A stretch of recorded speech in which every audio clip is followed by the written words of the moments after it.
Nasugatan ang 15 tao nang magkarambola ang 4 na sasakyan sa Bacoor, Cavite. Nahulog pa sa bangin ang sasakyang itinuturong dahilan ng aksidente. Nagpapatrol Dominic Almelor.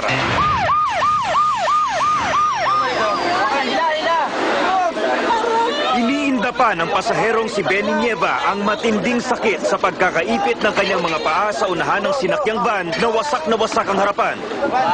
Ingat na ingat ang rescue team na tanggalin siya sa pagkaipit. Maya-maya pa, nailipat na si Nieva sa stretcher pero lalo pa niyang naramdaman ang sakit.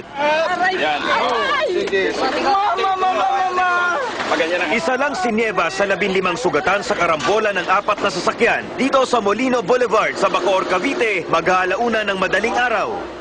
Batay sa investigasyon, binabaybay ng puting adventure na ito ang direksyon patungong Maynila nang banggay nito sa likuran ng isang pulang adventure. Sa tindi ng impact, lumipad ito at napunta dito sa kabilang kalsada na siya namang naging dahilan kung bakit ang dalawang van na ito na magkasunod at paparating ay nabangga rin.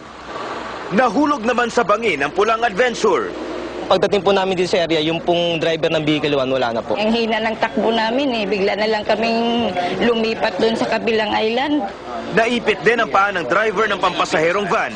Iyak nang iyak naman ang isa pa niyang pasaherong si Christine De Leon na nabalian ng buto sa hita. Doble dagok ito dahil siya na nga lang ang inaasahan ng kanyang pamilya ay titigil pa siya sa trabaho ni hindi niya alam kung saan kukuha ng pera para sa operasyon. Sobrang sakit. Dumating naman ang pinsan ng driver ng pulang adventure na kinilala niyang si Joey Labares na nagtatrabaho daw para sa isang kandidato sa national elections. Masama naman ang loob ng mga sugatan sa kanyang pagtakas. Sana makonsensya siya sa ginawa niya. Obligasyon niya na panagutan niya yung kasalanan niya Nanawagan ng mga biktima sa umalis na driver na lumutang na at tulungan sila sa pagpapagamot. Dominic Almelor, Patrol ng Pilipino, Bacoor, Cavite.